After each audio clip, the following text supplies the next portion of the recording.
সদরঘাটে রাজাদের ঘোড়ার গাড়িতে উঠে নিজেকে অনেক রাজা রাজা ফিল হচ্ছিল। সঠিক বলেছেন।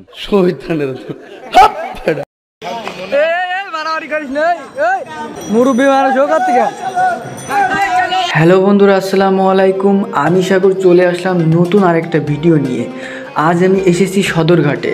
সদরঘাটের ঐতিহ্যবাহী সকল কিছু আজকে আপনাদেরকে দেখানো হবে। আর ঘোড়ার গাড়িতে কোথা থেকে কোথায় যেতে পারবেন এই বিষয়ে সকল ডিটেলস আপনাদেরকে জানিয়ে দেওয়া হবে। তো ভিডিওটি শেষ পর্যন্ত দেখবেন। চলুন ভিডিও শুরু করা যাক। তো বন্ধুরা, আমি এখন সদরঘাটে চলে আসছি। তো আপনারা যদি ঘোড়ার গাড়িতে উঠতে চান তাহলে আপনাদেরকে সদরঘাটের ওভারব্রিজে নিচে আসতে হবে। আর যদি গুলিস্তান থেকে আপনারা উঠতে চান তাহলে গুলিস্তান ওভারব্রিজে নিচে আসতে হবে। তো এই দুই জায়গায় বেশিরভাগ এই ঘোড়ার গাড়িগুলো চলাচল করতে দেখা যায়। তো আপনারা যদি আসতে চান তাহলে এখানে আসতে হবে। তো আমরা সদরঘাট থেকে গুলিস্তান যাচ্ছি।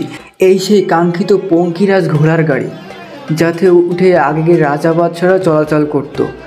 আজ আমরা উঠে আজকে আমাদের অনুভূতিটা আপনাদের সঙ্গে শেয়ার করব। তো চলুন ওঠা যাক। কাছে ডাকো যত তুমি, ফুল ফোটে মরশুমি, মনেতে হাওয়া লাগে প্রেমে, খুন সুটি কিছু মায়া, ধূপ কাঠি আলো ছায়া, চিঠি ওড়ে মনোখামে। যাক, এখানে ওঠার পর আমাদের অনেক ভালো লাগছিল, সবাই অনেক খুশি ছিল। মনে হচ্ছিল আমরা রাজার ফ্যামিলির লোক, আমাদেরকে রাজ্য পরিদর্শন করানো হচ্ছে।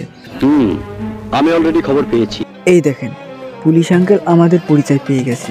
এখন তো কোনো উপায় নেই, এখন আমাদের থানায় যেতেই হবে, মানে ইনভাইট করেছে আর কি। এটা কি কোনো কথা? এদিকে এরা রাজার হালে বসে আছে, কারণ রাজ্য পরিদর্শন করবে বলে কথা, না বসেও কি করবে।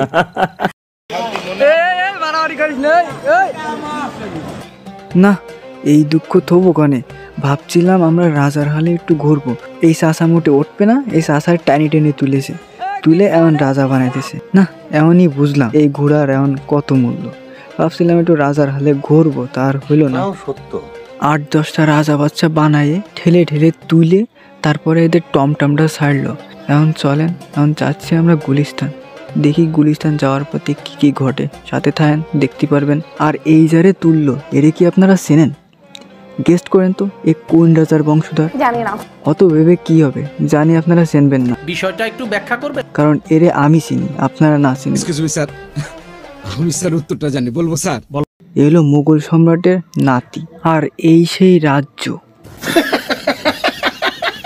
আমি বিশ্বাস করি না। দেখেন বাপ্পারাজ ভাই, আপনি বিশ্বাস করেন আর না করেন এতে আমার কিছু যায় আসে না। আর আমি আপনার কথা মানিও না, কারণ আমি যা বলি সেটাই সঠিক। কারণ ভিডিওটা আমি এডিট করতেছি, ভয়েসও আমি দিতেছি, বুঝতে পেরেছেন? আর আপনি বিশ্বাস করেন আর না করেন আমার কিছু যায় আসে না। বাপ্পারাজ ভাইয়ের সবার ভিডিওতে যে এই ডায়লগটা দেওয়ার অভ্যাস আছে, এই নিয়ে আপনারা টেনশন করেন না, আর আমিও টেনশন করতেছি না। এদিকে আমাদের টমটম আবার সাইডে দিল। তো চলেন। আর এর চেহারাটাও মুঘল সম্রাটের সাথে অনেক মিল আছে, আপনারা তা কি খেয়াল করেছেন? তাহেরে হুজুর, আপনিও বিশ্বাস করতেছেন না? তাহলে আর কি করার, জীবনটা বেদনা। টমটমটা টমটম করে চলতেই আছে। এদিকে আমাদের পথও আগইতেছে, আর চারিদিকে তাকায় দেখি সুন্দর সুন্দর দৃশ্য। যাক, এগুলো দেখে মনটা অনেক ভরে গেছে। আর এই শ্যামলাটা ঘোড়াডারে যেভাবে বাড়ছে তা দেখে আমার অনেক মায়া হচ্ছিল। তা কি আর করার, কিছু বলারও নেই, কারণ ঘোড়াটা একটু দুষ্টুমি করছিল। ওরা আবার এই গাড়ির ও গাড়ির পিছনে যে বাধাই দিচ্ছিল। ওকে ঠিক আছে আপু, থামলাম। এদিকে এই পুলিশ আঙ্কেল ডিউটি বাদ দিয়ে দাঁড়ায় আছে। এদের কি বেতন যে কে দেয়! এই সাক্ষ্য প্রমাণ আছে তোমার কাছে? অন্যান্য রাস্তার থেকে এই রাস্তাটা অনেক ভালো আছে, যার কারণে সুন্দরভাবে যাত্রী পাচ্ছি, নাহলে পাশা আজকে ব্যথা হয়ে যেত। পুলিশ আঙ্কেল, এর মাথায় হেলমেট নেই, এর একটা কেস দেন। আমারে মাফ করে দেন হুজুর, আমার ভুল হয়ে গেছে। ঠিক আছে, কিছু সাক্ষ্য ও প্রমাণের দৃষ্টিতে আপনাকে ক্ষমা করা গেল, কিন্তু নেক্সট টাইম হেলমেট ছাড়া আর বাইরে বের হবেন না। ঠিক আছে। আজকে হয়তো আর জ্যামে পড়বো না, আজকে শহরে মনে হয় লোকজন কম। যাই হোক, জ্যামে না পড়লে তো বাসা। এই দেখো, বলতে সেই জ্যামেই বেঁধে গেলাম। ঢাকা শহরে আসবো আর জ্যামে পড়বো না, তা কি হয়? ঢাকা শহরে আসলে জ্যাম যেন বোনাস। যাই হোক, অনেকক্ষণ দাঁড়ানোর পর জ্যামটা ছাড়ালো। চলেন সামনের দিক যাওয়া যাক। এই দেখেন, যে যার মতন রাস্তা পারাপার হচ্ছে, যেন সব ওদের বাপের রাস্তা, যে যার মতন ইচ্ছা পার হচ্ছে। এই দেখো আবার অন্য রাজ্যের প্রজাদের সাথে দেখা হয়ে গেল, ওরা আবার অন্য টমটমে উঠে আসতেছে।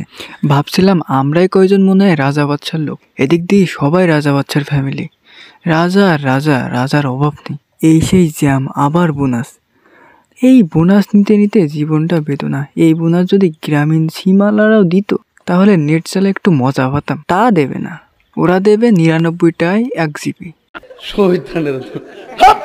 এখানে সুন্দর একটা জায়গা যেখানে কপত কপতি বসে একটু বিশ্রাম নিতে পারে। আপনাদের কারোর কষ্ট হয়ে গেলে এখানে বসে বিশ্রাম নিতে পারেন। ঠিক বলেছো। এই আবার ভাঙা রাস্তা, কাজ গোলাইছে। এদেশের রাস্তাঘাটের কথা আর কি বলবো, যতই বলি ততই কম হয়ে যায়। এই দেখেন লাট সাহেব, মানে রাস্তা পারাপার হওয়ার অবস্থা দেখলে আপনার মাথা নষ্ট হয়ে যাবে।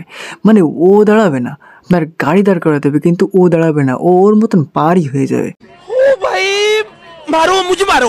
মাঝে মাঝে যখন বাইকটা নিয়ে রাস্তায় নামি মনে হয় রাস্তাটা ওদের জন্য ছেড়ে দিই, কারণ আমরা তো এখানকার ভাড়াটিয়া।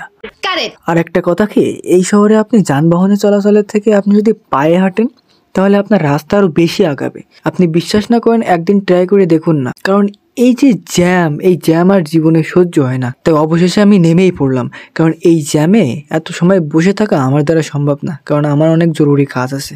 যাই হোক, আমরা আমাদের গন্তব্যে হাঁটতে হাঁটতে পৌঁছে গেলাম। এখন কিছু কেনাকাটা করতে হবে। সবাই ভালো থাকেন, সুস্থ থাকেন, আল্লাহ হাফেজ। আর ভিডিওটি ভালো লাগলে অবশ্যই লাইক, কমেন্ট এবং শেয়ার করবেন।